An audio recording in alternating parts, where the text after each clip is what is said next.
En las calles polvorientas de Tarso, una ciudad próspera de Cilicia, bajo el dominio del vasto imperio romano, nació un niño que cambiaría para siempre el curso de la historia. Era el año 5 de Cristo, aproximadamente, cuando el pequeño Saulo llegó al mundo en el seno de una familia judía privilegiada. Sus padres, orgullosos de su herencia y tradición, pertenecían a la tribu de Benjamín, una de las 12 tribus de Israel, y gozaban del codiciado estatus de ciudadanos romanos, un privilegio que heredaría su hijo y que más tarde le salvaría la vida en más de una ocasión. Mientras el pequeño Saulo crecía entre el ajetreo del mercado de Tarso, donde se mezclaban diferentes culturas, idiomas y religiones, nadie podía imaginar que aquel niño judío, criado en la diáspora pero profundamente arraigado en la fe de sus antepasados, se convertiría en el apóstol más influyente del cristianismo naciente. Nadie podía prever que sus palabras, escritas en cartas enviadas a comunidades distantes, formarían casi un tercio del Nuevo Testamento y moldearían la teología cristiana por los siglos venideros. La infancia de Saulo transcurrió en un entorno multicultural. Tarso no era cualquier ciudad provincial. Era un importante centro comercial y educativo, conocida por su prestigiosa universidad que rivalizaba con las de Atenas y Alejandría. En este ambiente cosmopolita, el joven absorbía influencias helenísticas mientras se mantenía firmemente anclado en la tradición judía. Sus ojos oscuros observaban con curiosidad a los comerciantes griegos, a los soldados romanos y a los viajeros de tierras lejanas, mientras sus oídos se acostumbraban tanto al griego koiné, la lengua franca del Mediterráneo oriental, como al arameo de sus antepasados. Soy judío, nacido en Tarso de Cilicia, pero criado en esta ciudad, instruido a los pies de Gamaliel en la estricta observancia de la ley de nuestros padres, declararía años después ante una multitud enfurecida en Jerusalén, recordando sus orígenes y educación. Y ciertamente la educación de Saulo fue excepcional. Como era costumbre entre los judíos, comenzó su formación religiosa a temprana edad, memorizando pasajes de la Torá y aprendiendo los preceptos fundamentales del judaísmo. Pero su formación no se limitó al ámbito religioso. En Tarso, ciudad impregnada de cultura helenística, adquirió un notable conocimiento del pensamiento griego, la retórica y la filosofía, herramientas que más tarde emplearía con maestría para articular y defender la fe cristiana. A la edad de 13 años, siguiendo la tradición, Saulo se convirtió en hijo de la ley, asumiendo la plena responsabilidad religiosa.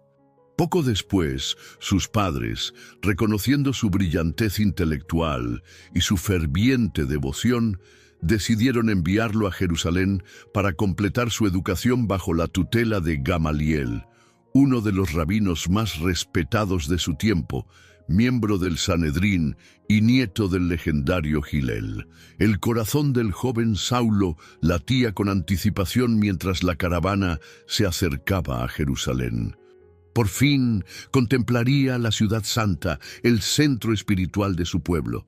Sus ojos se humedecieron al divisar el templo, resplandeciente bajo el sol de Judea, símbolo de la presencia divina y orgullo de Israel. En aquel momento renovó en silencio su compromiso de servir a Dios con toda la pasión de su ser, sin imaginar que ese mismo celo lo llevaría por caminos insospechados. Bajo la guía de Gamaliel, Saulo se sumergió en el estudio intensivo de las Escrituras y la ley judía. Su maestro, conocido por su sabiduría y moderación, pertenecía a la escuela farisea. Los fariseos, a diferencia de los saduceos que solo aceptaban la autoridad de la ley escrita, reconocían también la tradición oral y creían en conceptos como la resurrección de los muertos y la existencia de ángeles. Saulo absorbió estas enseñanzas y adoptó la identidad farisea con convicción, destacándose entre sus compañeros por su inteligencia aguda y su celo religioso. En cuanto a la ley, fariseo; en cuanto al celo, perseguidor de la iglesia; en cuanto a la justicia que se basa en la ley, irreprensible. Escribiría más tarde, describiendo su pasado con una mezcla de orgullo y arrepentimiento. Durante sus años de formación en Jerusalén, Saulo no solo adquirió un profundo conocimiento teológico, sino también un oficio manual, como era costumbre incluso entre los estudiosos judíos. Aprendió el arte de fabricar tiendas, trabajando con cuero y telas resistentes, una habilidad que años después le permitiría mantenerse durante sus viajes misioneros sin ser una carga para las comunidades que visitaba. Mientras Saulo se sumergía en sus estudios en Jerusalén, a pocos kilómetros de distancia, en la pequeña aldea de Nazaret, crecía otro judío llamado Jesús. Sus caminos no se cruzarían durante el ministerio terrenal del Nazareno, pero el eco de sus enseñanzas y sobre todo los rumores de su resurrección llegarían inevitablemente a oídos del joven fariseo. Cuando Jesús comenzó su ministerio público, Saulo probablemente ya había completado su formación y regresado a Tarso temporalmente. Sin embargo, los acontecimientos que siguieron a la crucifixión de Jesús lo traerían de vuelta a Jerusalén, donde se encontraría cara a cara con el movimiento naciente de los seguidores del crucificado. Para un fariseo celoso como Saulo, las afirmaciones de los discípulos de Jesús resultaban blasfemas. ¿Cómo podían proclamar que un hombre ejecutado como un criminal común era el Mesías prometido? ¿Cómo osaban sugerir que la salvación venía por la fe en este Jesús y no por la observancia rigurosa de la ley? ¿Y qué decir de sus afirmaciones sobre su resurrección? Todo esto representaba una amenaza para la fe judía que Saulo había jurado defender. Así, cuando Esteban, uno de los líderes de la comunidad cristiana primitiva, fue arrestado y llevado ante el Sanedrín bajo acusaciones de blasfemia, Saulo estaba presente. Escuchó el apasionado discurso de Esteban, que recorrió la historia de Israel para concluir acusando a los líderes religiosos de haber traicionado y asesinado al justo, como llamaba a Jesús. La ira se apoderó de los presentes. Esteban fue arrastrado fuera de la ciudad para ser apedreado. Y allí estaba Saulo, no como un simple espectador, sino como un participante activo, guardando los mantos de quienes ejecutaban la sentencia, aprobando con su presencia aquel acto de violencia religiosa.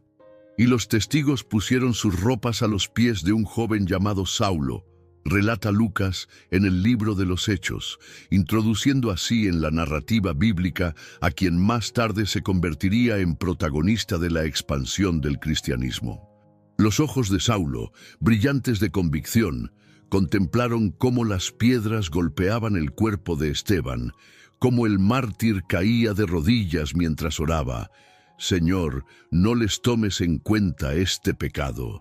Quizás, sin que él mismo lo supiera, aquellas palabras de perdón plantaron una semilla en su corazón, una semilla que germinaría más tarde, transformando al perseguidor en apóstol. La muerte de Esteban marcó el inicio de una persecución sistemática contra los seguidores de Jesús en Jerusalén. Saulo emergió como uno de sus principales instigadores. Con la autorización de los sumos sacerdotes, entraba en las casas donde se reunían los creyentes, arrestándolos sin discriminar entre hombres y mujeres y arrastrándolos a prisión. Su celo lo consumía. Estaba convencido de que combatía una herejía peligrosa y defendía la pureza de la fe judía. «Yo perseguía este camino hasta la muerte, atando y encarcelando tanto a hombres como a mujeres», confesaría años después, utilizando el camino, como se denominaban entonces los seguidores de Jesús. La persecución tuvo un efecto inesperado. En lugar de sofocar el movimiento, lo dispersó. Muchos creyentes huyeron de Jerusalén, llevando consigo su fe a regiones como Judea, Samaria, Fenicia, Chipre y Antioquía. Lo que comenzó como una comunidad local estaba convirtiéndose en un fenómeno más amplio, cumpliendo inadvertidamente las palabras de Jesús. Seréis mis testigos en Jerusalén, en toda Judea y Samaria, y hasta los confines de la tierra. Saulo, sin embargo, no se contentaba con haber limpiado Jerusalén. Su celo lo impulsaba a perseguir a los seguidores de Jesús donde quiera que se hubieran refugiado. Así, solicitó cartas del sumo sacerdote que lo autorizaran a viajar a Damasco, una importante ciudad de Siria, donde se sabía que algunos creyentes habían encontrado refugio. Su intención era identificarlos, arrestarlos y llevarlos encadenados a Jerusalén para ser juzgados. Con las cartas en su poder y la determinación ardiendo en su corazón, Saulo partió hacia Damasco acompañado por algunos hombres. El viaje era largo, unos 240 kilómetros a través de terreno montañoso y desértico, lo que requería varios días de marcha. Durante ese tiempo, Saulo probablemente repasaba mentalmente su misión, imaginando cómo identificaría a los creyentes y los argumentos que utilizaría para convencer a las autoridades de la sinagoga de Damasco para que colaboraran en los arrestos. Lo que no podía imaginar era que él mismo sería arrestado por una fuerza mucho más poderosa que cualquier autoridad terrenal. Era casi mediodía, y el sol de Siria caía implacable sobre los viajeros. Damasco ya se vislumbraba en el horizonte cuando, de repente, una luz cegadora, más brillante que el sol del mediodía, envolvió a Saulo. Cayó al suelo, sobrecogido, mientras una voz resonaba en sus oídos. «Saulo, Saulo, ¿por qué me persigues?». Temblando y atónito, Saulo apenas pudo articular. «¿Quién eres, Señor?». La respuesta que recibió cambiaría para siempre su vida. «Yo soy Jesús, a quien tú persigues. Levántate y entra en la ciudad, donde se te dirá lo que debes hacer». Los compañeros de Saulo permanecían de pie, mudos de asombro. Habían visto la luz y escuchado un sonido, pero no distinguieron las palabras específicas.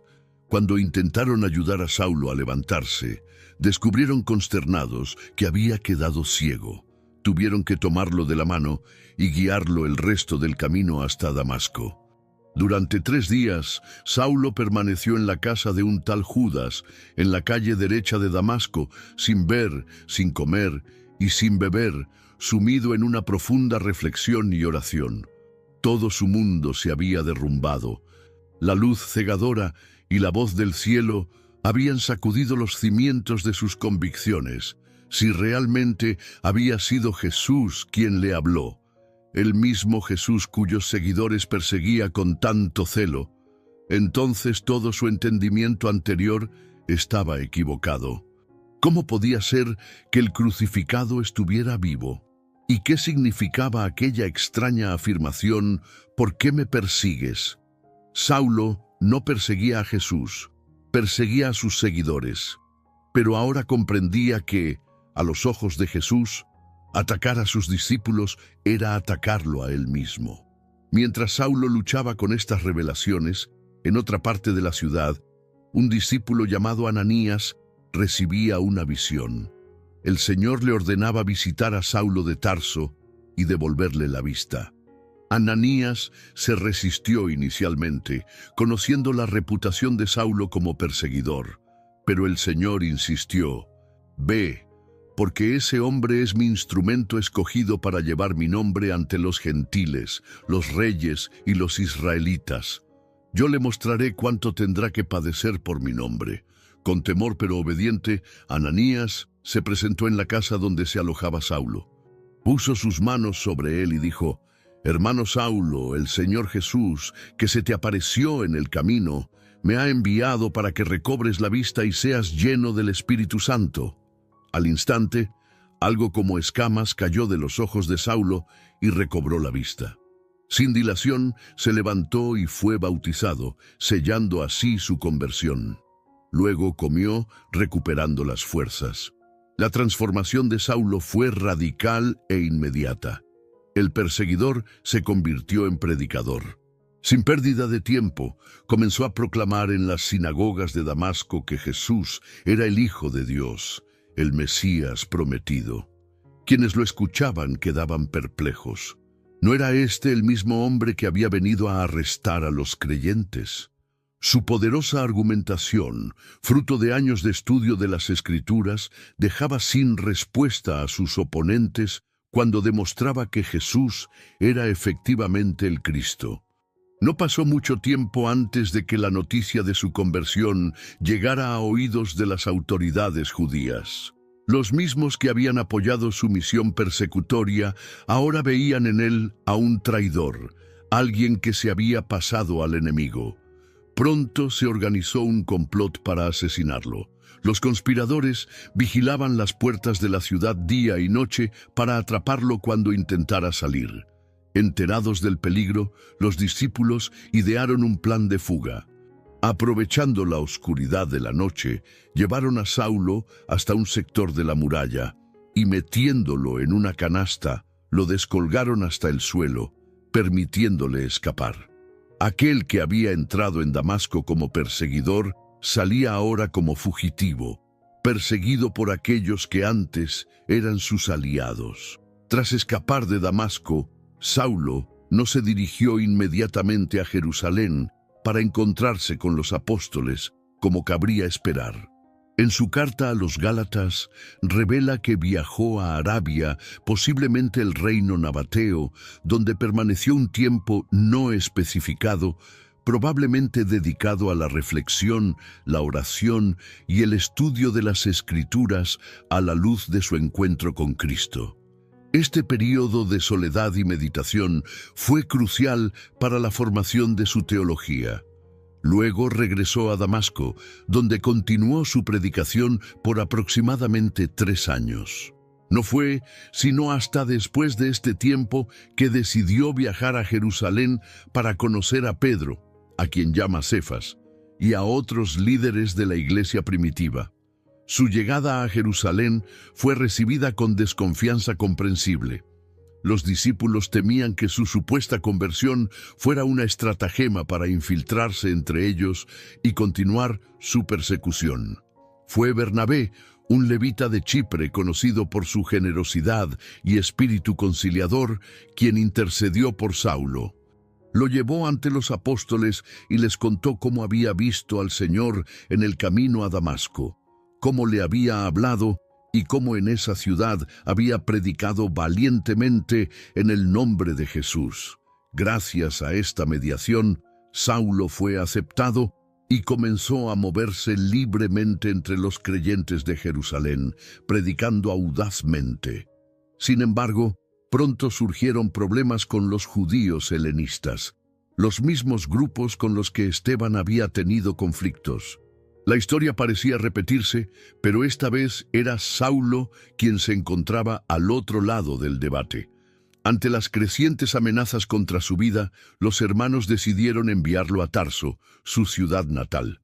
Mientras Saulo regresaba a Tarso, donde permanecería varios años aparentemente en un período de relativa oscuridad, el evangelio continuaba extendiéndose.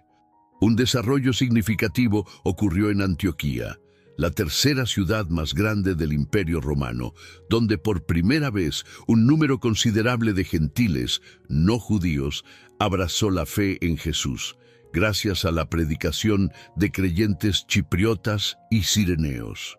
Al enterarse de esta situación novedosa, la iglesia de Jerusalén envió a Bernabé para evaluar lo que estaba sucediendo.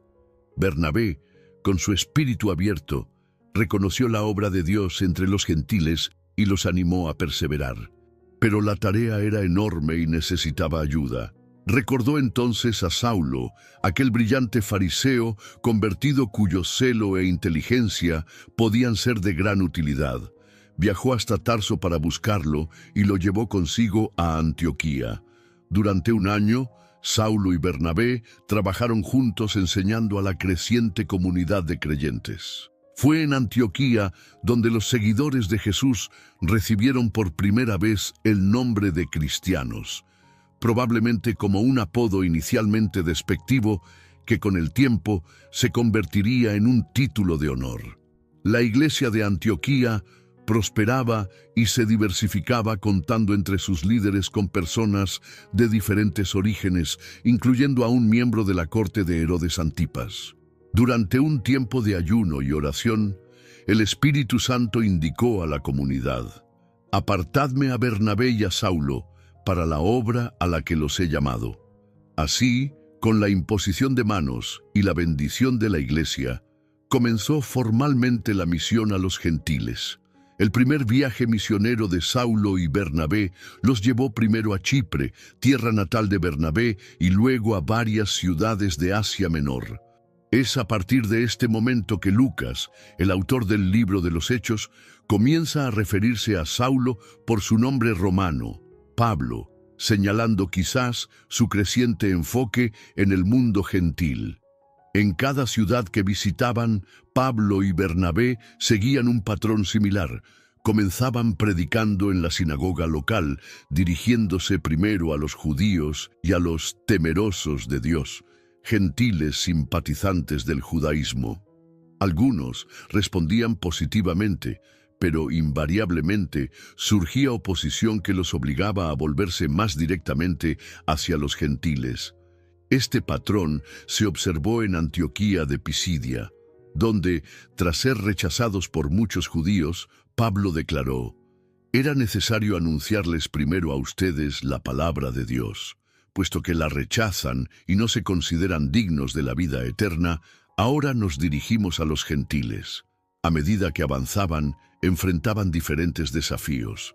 En Listra, después de que Pablo sanara a un hombre tullido, la multitud pagana comenzó a adorarlos como dioses, Zeus y Hermes, lo que los horrorizó y los obligó a explicar apresuradamente que eran simples mortales. Poco después, agitadores judíos llegados de ciudades vecinas convencieron a esa misma multitud de apedrear a Pablo, quien sobrevivió milagrosamente. A pesar de estas dificultades, lograron establecer comunidades de creyentes en varias ciudades, designando ancianos para que las lideraran. Al finalizar su recorrido, regresaron a Antioquía para informar sobre cómo Dios había abierto la puerta de la fe a los gentiles. Pero el éxito de la misión a los gentiles planteaba una pregunta fundamental. ¿Debían los gentiles convertidos someterse a la ley de Moisés, incluyendo la circuncisión, para ser plenamente parte del pueblo de Dios? Algunos creyentes de origen fariseo insistían en que sí, lo que generó tensiones en Antioquía. Para resolver este conflicto crucial, Pablo y Bernabé viajaron a Jerusalén para consultar con los apóstoles y ancianos. Así se celebró el llamado Concilio de Jerusalén, donde tras un intenso debate se llegó a una solución de compromiso. Los gentiles no estarían obligados a circuncidarse ni a cumplir toda la ley mosaica, pero deberían abstenerse de ciertos alimentos y prácticas ofensivas para los judíos, facilitando así la convivencia entre creyentes de ambos orígenes. Este concilio representó una victoria para Pablo y su comprensión del Evangelio como un mensaje universal no limitado por barreras étnicas o culturales. Sin embargo, la tensión entre el cristianismo judío y el gentil continuaría manifestándose a lo largo de su ministerio. Poco después, Pablo emprendió su segundo viaje misionero, esta vez acompañado por Silas, en lugar de Bernabé, con quien había tenido un desacuerdo respecto a Juan Marcos. Este viaje lo llevó primero a revisitar las iglesias fundadas anteriormente y luego a extender su misión a nuevos territorios, incluyendo Macedonia y Acaya, la actual Grecia. Fue durante esta expedición cuando Pablo, guiado por una visión nocturna de un hombre macedonio que le suplicaba ayuda, llevó por primera vez el Evangelio a Europa. En ciudades como Filipos, Tesalónica, Berea, Atenas y Corinto, estableció nuevas comunidades de creyentes, enfrentando diversas formas de oposición. En Filipos, la liberación de una joven esclava de un espíritu adivinatorio provocó la ira de sus amos, quienes perdieron una fuente de ingresos. Pablo y Silas fueron azotados y encarcelados, pero un terremoto milagroso abrió las puertas de la prisión, lo que resultó en la conversión del carcelero y su familia. En Atenas, centro intelectual del mundo helénico, Pablo se enfrentó al desafío de comunicar el Evangelio a una audiencia educada en la filosofía griega. Su discurso en el Areópago, adaptado a este contexto cultural específico, obtuvo resultados mixtos, reflejando las dificultades de transmitir el mensaje cristiano a mentes formadas en tradiciones filosóficas diferentes. En Corinto, ciudad cosmopolita y moralmente corrupta, Pablo permaneció 18 meses, el periodo más largo hasta entonces en una sola localidad. Allí conoció a Aquila y Priscila, un matrimonio judío expulsado de Roma por el edicto del emperador Claudio. Compartiendo con ellos el oficio de fabricante de tiendas, Pablo encontró no solo sustento material, sino también valiosos colaboradores que más tarde instruirían a Apolos, otro importante predicador. Al concluir este extenso viaje, Pablo regresó a Antioquía, pero no permaneció allí mucho tiempo. Pronto emprendió su tercer viaje misionero, centrado principalmente en Éfeso, importante metrópoli de Asia Menor, donde permaneció casi 3 años. En Éfeso, ciudad famosa por el culto a la diosa Artemisa, Diana para los romanos, el impacto de la predicación de Pablo fue tan profundo que afectó la economía local, particularmente a los artesanos que fabricaban estatuillas de la diosa. El platero Demetrio, viendo amenazado su negocio, organizó una violenta protesta que casi le cuesta la vida al apóstol. Durante su estancia en Éfeso, Pablo mantuvo correspondencia con las iglesias que había fundado, especialmente con la problemática comunidad de Corinto, que enfrentaba divisiones, inmoralidad y confusiones doctrinales. A través de estas cartas, que han llegado hasta nosotros como parte del Nuevo Testamento, Pablo desarrolló y articuló muchos aspectos fundamentales de la teología cristiana.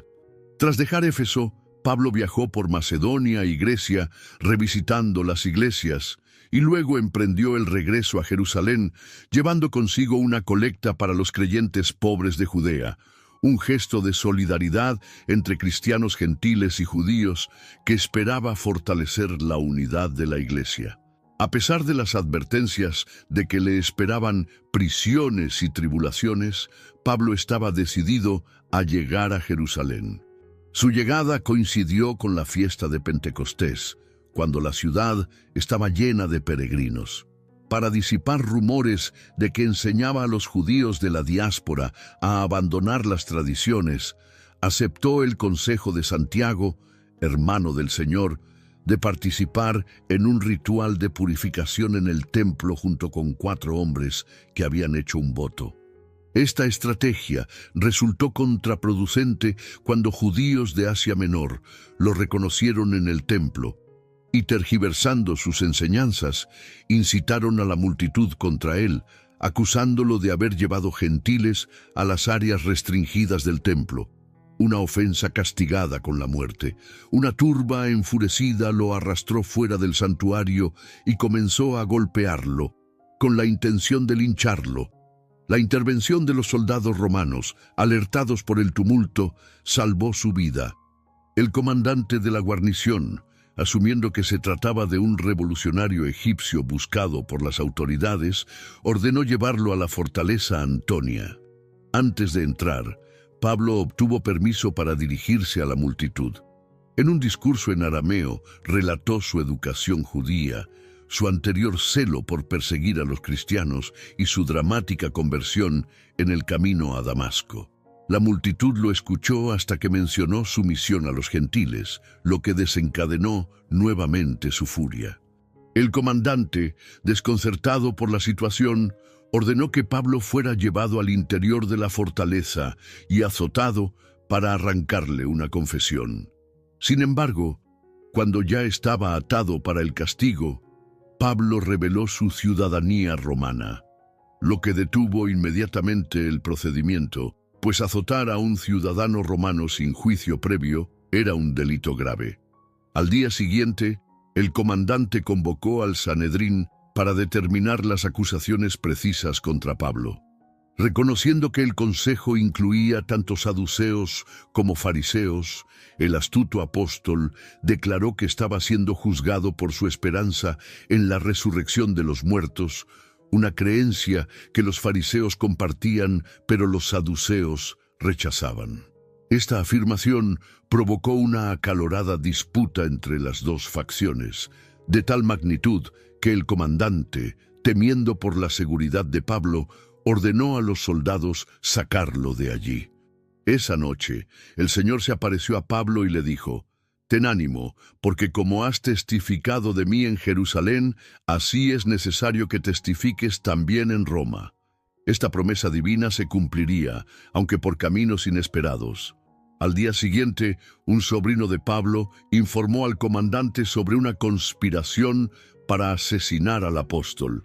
Más de 40 hombres habían jurado no comer ni beber hasta darle muerte. Ante esta amenaza, el oficial decidió transferir a Pablo a Cesarea, sede del gobernador romano, con una fuerte escolta militar. En Cesarea, Pablo compareció ante el gobernador Félix, quien, después de escuchar los cargos y la defensa, decidió posponer el veredicto hasta la llegada del comandante Lisias. Esta dilación se prolongó durante 2 años, periodo en el que Pablo permaneció bajo custodia, pero con cierta libertad para recibir visitas. Félix y su esposa judía, Drusila, convocaban ocasionalmente a Pablo para escucharlo hablar sobre la fe en Cristo, pero sus motivos no eran espirituales. El gobernador esperaba recibir un soborno a cambio de su liberación. Cuando Festo sucedió a Félix como gobernador, los líderes judíos renovaron sus acusaciones contra Pablo. Festo, queriendo congraciarse con ellos, sugirió trasladar el juicio a Jerusalén. Consciente del peligro que esto representaba, Pablo ejerció su derecho como ciudadano romano y apeló al César, lo que automáticamente trasladaba su caso a Roma. Antes de ser enviado a la capital imperial, Pablo tuvo la oportunidad de presentar su caso ante el rey Agripa II y su hermana Berenice, quienes visitaban a Festo. En un elocuente discurso, Pablo relató nuevamente su conversión y explicó cómo su predicación sobre la resurrección de Cristo estaba en perfecta consonancia con las esperanzas judías. Agripa, impresionado pero no convencido, comentó: «Por poco me persuades a ser cristiano». Al finalizar la audiencia, tanto Agripa como Festo coincidieron en que Pablo no había cometido ningún delito merecedor de muerte o prisión, pero dado que ya había apelado al César, el proceso debía continuar. El viaje a Roma, narrado con precisión por Lucas, quien acompañaba a Pablo, fue accidentado. Tras zarpar en un barco alejandrino, la nave se enfrentó a vientos contrarios que los obligaron a navegar lentamente a lo largo de la costa de Asia Menor. En Mira, fueron transferidos a otro barco alejandrino que se dirigía a Italia. A medida que avanzaba el otoño, las condiciones para la navegación se volvían cada vez más peligrosas. Pablo advirtió sobre los riesgos de continuar el viaje, pero el centurión que lo custodiaba prefirió seguir el consejo del capitán y el dueño del barco, quienes decidieron intentar alcanzar un puerto más adecuado para pasar el invierno. Poco después de zarpar, fueron sorprendidos por un violento temporal del noreste, conocido como Euroclidón. Durante 14 días, la nave fue arrastrada sin control por el Mediterráneo, mientras la tripulación luchaba desesperadamente por mantenerse a flote, arrojando primero la carga y luego incluso parte del equipo del barco. En medio de la desesperación general, Pablo se mantuvo sereno. Una noche, un ángel del Señor se le apareció y le aseguró: «No temas, Pablo, es necesario que comparezcas ante el César, y he aquí, Dios te ha concedido todos los que navegan contigo». Con esta certeza, Pablo alentó a sus compañeros de viaje: «Por tanto, oh varones, tened buen ánimo, porque yo confío en Dios que será así como se me ha dicho». Finalmente, en la 14ª noche, los marineros presintieron la cercanía de tierra. Intentando escapar en el bote salvavidas, fueron detenidos por Pablo, quien advirtió al centurión: «Si estos no permanecen en la nave, vosotros no podéis salvaros». El centurión, que ya había desarrollado un respeto por el juicio de Pablo, ordenó cortar las amarras del bote. Al amanecer, Pablo animó a todos a comer para recuperar fuerzas, asegurándoles nuevamente que ninguno perecería. Él mismo tomó pan, dio gracias a Dios, lo partió y comenzó a comer, dando ejemplo a los demás. Fortalecidos, los 276 ocupantes de la nave se prepararon para el desenlace del drama marítimo. Cuando finalmente divisaron una bahía con playa, decidieron dirigir la nave hacia ella. Sin embargo, encallaron en un banco de arena donde las corrientes se encontraban. La proa quedó firmemente incrustada, mientras la popa comenzaba a deshacerse por la violencia de las olas. Los soldados, temiendo que los prisioneros escaparan, propusieron matarlos, pero el centurión, queriendo salvar a Pablo, no lo permitió. En su lugar, ordenó que los que supieran nadar se lanzaran primero al agua y los demás utilizaran tablas u otros restos del naufragio. Así, todos llegaron a salvo a tierra, cumpliendo exactamente la promesa divina transmitida por Pablo. La isla donde habían naufragado era Malta. Los habitantes locales los recibieron con extraordinaria amabilidad, encendiendo una hoguera para combatir el frío y la lluvia. Mientras Pablo recogía ramas para el fuego, una víbora, animada por el calor, se le prendió en la mano. Los isleños, observando esto, comentaron entre sí: «Indudablemente este hombre es un asesino, a quien, escapado del mar, la justicia no deja vivir». Esperaban ver cómo Pablo se hinchaba o caía muerto repentinamente, pero cuando, después de mucho tiempo, vieron que no le sucedía nada malo, cambiaron de opinión y comenzaron a decir que era un dios. Publio, el hombre principal de la isla, acogió a los náufragos por 3 días. Su padre yacía enfermo con fiebre y disentería. Pablo lo visitó, oró, puso sus manos sobre él y lo sanó. Este milagro atrajo a otros enfermos de la isla, quienes también fueron curados. Como muestra de gratitud, los malteses los colmaron de atenciones y cuando partieron 3 meses después, los proveyeron con todo lo necesario para el viaje.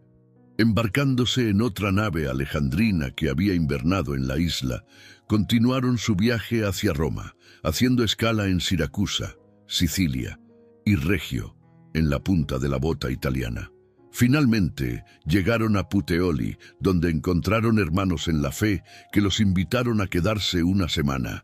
La noticia de la llegada de Pablo se extendió rápidamente y creyentes de Roma salieron a recibirlo hasta el foro de Apio y las 3 tabernas, unos 70 y 50 kilómetros de la ciudad, respectivamente. Este gesto conmovió profundamente a Pablo, quien dio gracias a Dios y cobró aliento. Al llegar a Roma, se permitió a Pablo vivir por su cuenta con un soldado que lo custodiaba. Esta situación de arresto domiciliario le otorgaba considerable libertad para recibir visitas y enseñar. 3 días después de su llegada, convocó a los líderes de la comunidad judía local para explicarles su situación, subrayando que no había hecho nada contra el pueblo judío ni sus costumbres ancestrales y que había apelado al César solo para protegerse de falsas acusaciones. Los líderes judíos respondieron con cautela, afirmando que no habían recibido cartas de Judea respecto a él, ni informes negativos de quienes habían viajado desde allá. Sin embargo, expresaron interés en escuchar directamente sus ideas sobre esta secta que sabían era contradicha en todas partes. Se fijó un día para una exposición más detallada, a la que acudieron muchos más judíos. Desde la mañana hasta la tarde, Pablo les explicó el reino de Dios, persuadiéndolos acerca de Jesús tanto por la ley de Moisés como por los profetas. Algunos fueron convencidos, pero otros permanecieron escépticos. Antes de que se marcharan, Pablo les aplicó las palabras del profeta Isaías sobre la ceguera espiritual del pueblo, concluyendo: «Sabed, pues, que a los gentiles es enviada esta salvación de Dios, y ellos oirán». Durante 2 años completos, Pablo permaneció en Roma en esta situación de arresto domiciliario, recibiendo a todos los que venían a él, proclamando el reino de Dios y enseñando acerca del Señor Jesucristo con toda libertad, sin impedimento. Aquí concluye el relato de Lucas en el libro de los Hechos, dejándonos con una imagen de Pablo en Roma, aparentemente a la espera de su comparecencia ante el tribunal imperial, pero activo en su ministerio, a pesar de las circunstancias adversas. ¿Qué sucedió después? Las evidencias históricas y las tradiciones cristianas tempranas, junto con ciertas pistas en las cartas paulinas, nos permiten reconstruir parcialmente el final de su historia. Existen buenas razones para creer que Pablo fue liberado tras su primera detención romana. En sus cartas a Filemón y a los filipenses, escritas durante su cautiverio, expresa su esperanza y aparente certeza de ser puesto en libertad pronto y poder visitarlos. La carta a los filipenses sugiere que su caso estaba progresando favorablemente. Quiero que sepáis, hermanos, que las cosas que me han sucedido han redundado más bien para el progreso del Evangelio. Si efectivamente fue liberado, como sugieren estas expectativas y como afirman las tradiciones posteriores, Pablo habría continuado su actividad misionera durante algunos años más. La evidencia interna de las llamadas epístolas pastorales, 1 y 2 de Timoteo, Tito, sugiere viajes a Macedonia, Asia Menor, Creta y posiblemente España, un destino que había mencionado en su carta a los romanos como parte de sus planes futuros. Cuando vaya a España, iré a vosotros. Sin embargo, este periodo de libertad habría sido relativamente breve. Según la tradición, Pablo fue arrestado nuevamente durante la persecución desatada por Nerón tras el gran incendio de Roma en el año 64 d.C., cuando los cristianos fueron utilizados como chivos expiatorios. La severidad de las condiciones durante esta segunda encarcelación se refleja en su última carta conocida, 2 Timoteo, donde escribe: «Estoy encadenado como un malhechor, y solo Lucas está conmigo». En esta misma carta, Pablo parece presagiar su fin inminente. «Yo ya estoy siendo derramado como una ofrenda, y el tiempo de mi partida está cercano. He peleado la buena batalla, he acabado la carrera, he guardado la fe.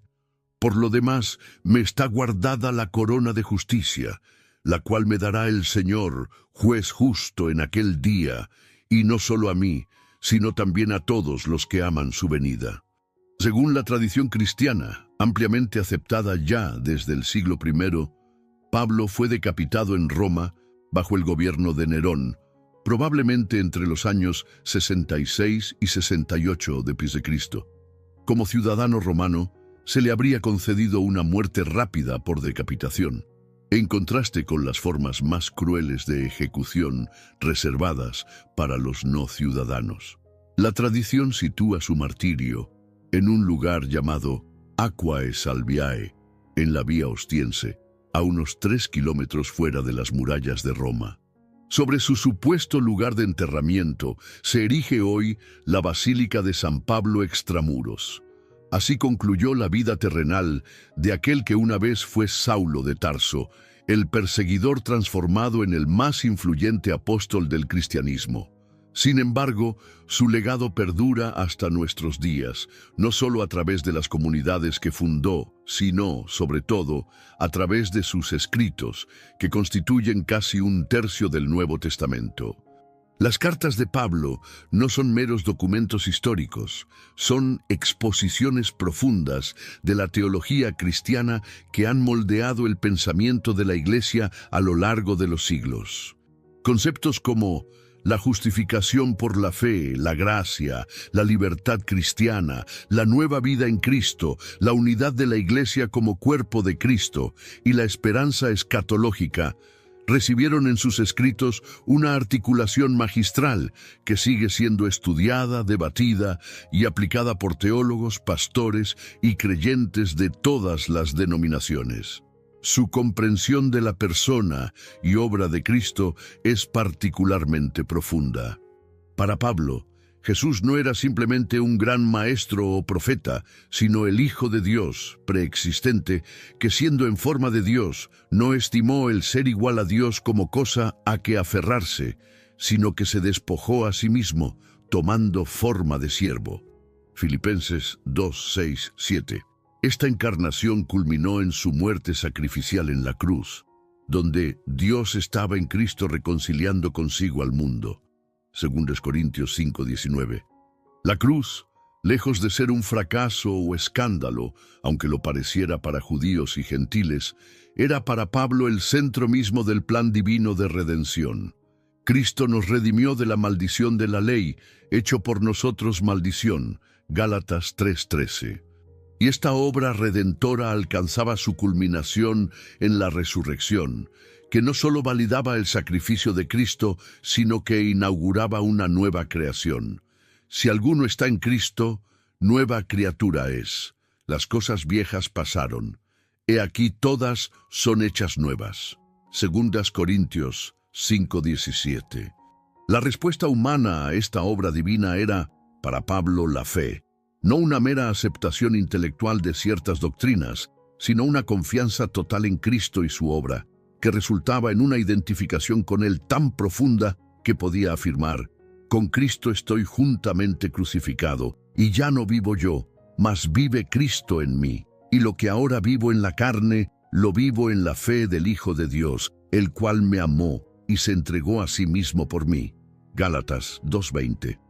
Esta fe, subrayaba Pablo, no era una obra humana, sino un don de Dios, y la salvación que traía era completamente por gracia, porque por gracia sois salvos por medio de la fe, y esto no de vosotros, pues es don de Dios, no por obras para que nadie se gloríe.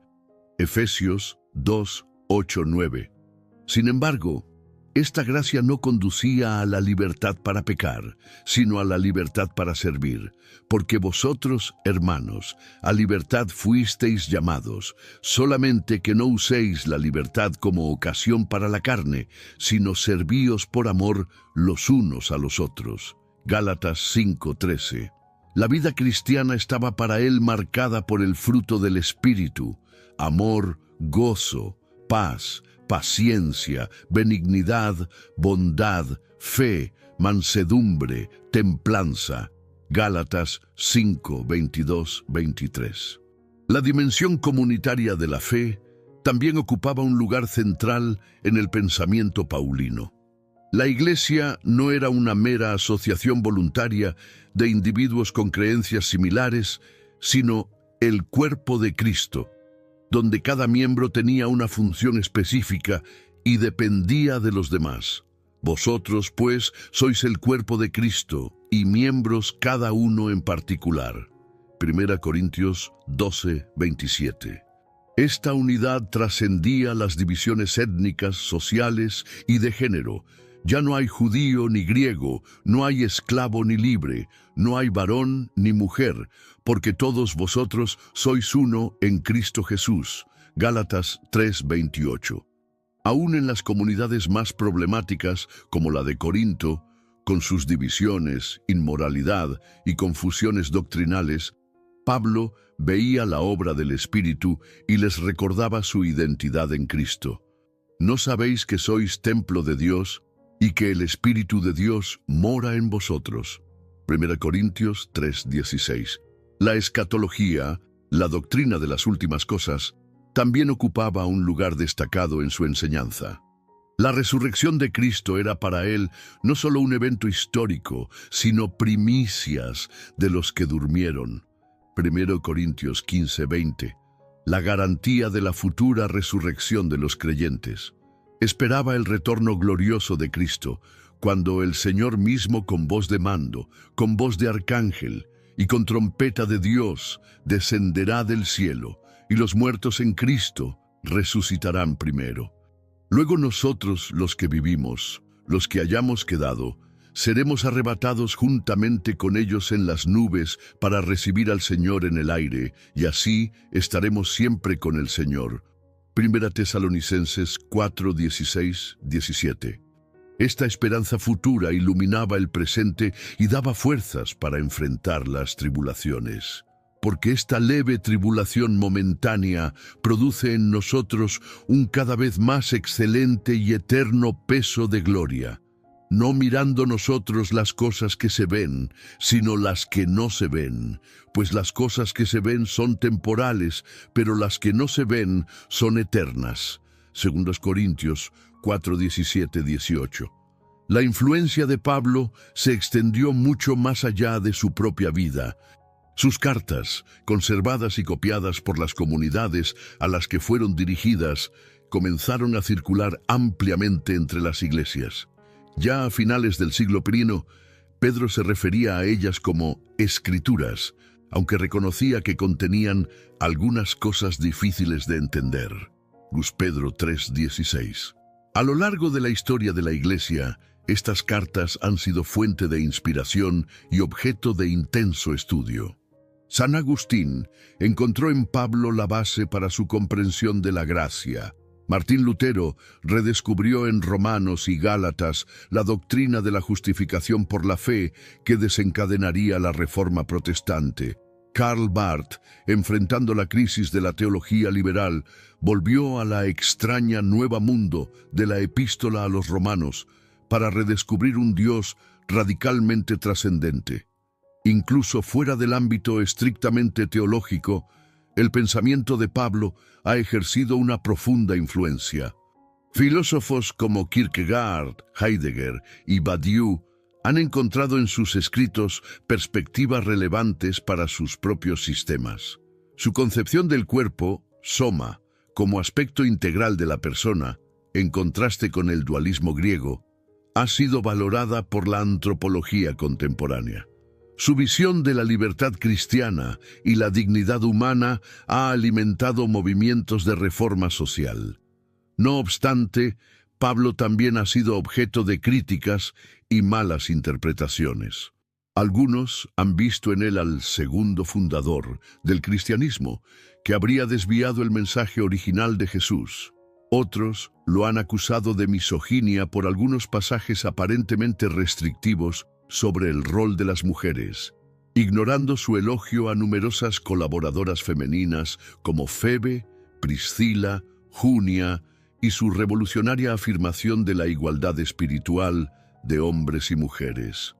El legado de Pablo es demasiado rico y complejo para ser encasillado en simples categorías. Como él mismo escribió a los filipenses, no se trataba de haberlo ya alcanzado todo, sino de proseguir a la meta, al premio del supremo llamamiento de Dios en Cristo Jesús. Filipenses 3:14. Su vida y enseñanzas siguen desafiándonos a profundizar nuestra comprensión del Evangelio y a vivir a la altura de nuestra vocación cristiana. ¿Cómo podemos resumir la extraordinaria vida y el legado de este hombre? Tal vez lo más apropiado sea hacerlo con sus propias palabras, aquellas con las que describió el secreto de su incansable ministerio. Todo lo puedo en Cristo que me fortalece. Filipenses 4:13. Saulo de Tarso, el fariseo celote, el perseguidor implacable, transformado por un encuentro con Cristo resucitado en Pablo, apóstol de los gentiles, el prisionero del Señor, el escritor de cartas inmortales, nos muestra el poder transformador del Evangelio que predicó. Su vida es testimonio de que ninguna persona está más allá del alcance de la gracia divina y de que Dios puede usar incluso a quienes parecen ser sus mayores enemigos para cumplir sus propósitos. Su jornada desde las calles de Tarso hasta las de Roma, desde la persecución de los cristianos hasta el martirio por Cristo, desde el orgullo farisaico hasta la humildad del siervo, sigue inspirando a millones en todo el mundo. Su teología sigue nutriendo la reflexión de la Iglesia.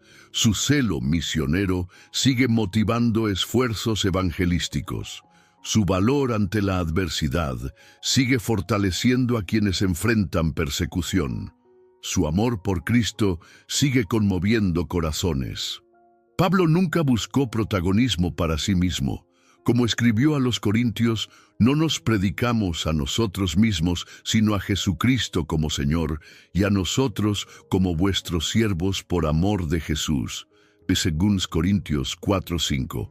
Este enfoque cristocéntrico es quizás su lección más valiosa para la Iglesia contemporánea. En un mundo fragmentado por divisiones étnicas, culturales y sociales, su visión de una nueva humanidad reconciliada en Cristo sigue siendo profética. En una cultura que valora el poder y el éxito, su paradójica afirmación de que, cuando soy débil, entonces soy fuerte, 2 Corintios 12:10, sigue siendo revolucionaria. En una época que busca sentido y propósito, su testimonio de una vida completamente entregada a Cristo sigue siendo inspirador. La historia de Pablo no es solo un relato del pasado. Es una invitación a experimentar la misma gracia transformadora que cambió su vida, a abrazar la misma misión que consumió sus energías, a esperar la misma gloria que sostuvo su esperanza. Es un recordatorio de que, como él mismo escribió, somos hechura suya, creados en Cristo Jesús para buenas obras, las cuales Dios preparó de antemano para que anduviésemos en ellas. Efesios 2:10. Y así, mientras reflexionamos sobre la extraordinaria jornada de este apóstol, desde Tarso hasta Roma, desde la persecución hasta el martirio, nos encontramos frente a una pregunta inevitable. ¿Permitiremos que el mismo Cristo, que transformó a Saulo en Pablo, nos transforme también a nosotros? Querido lector, si esta historia sobre la vida de Pablo te ha conmovido y deseas profundizar más en las Escrituras y en cómo Dios puede transformar vidas hoy, te invito a suscribirte a nuestro canal. Cada semana compartimos historias bíblicas como esta, estudios profundos de la palabra y mensajes de esperanza para tu caminar cristiano. No te pierdas nuestros próximos videos donde continuaremos explorando las vidas de grandes personajes bíblicos y las lecciones que podemos aplicar a nuestra vida cotidiana. Activa la campana de notificaciones para que no te pierdas ningún contenido y comparte este mensaje con aquellos que necesitan escuchar sobre el poder transformador de Cristo.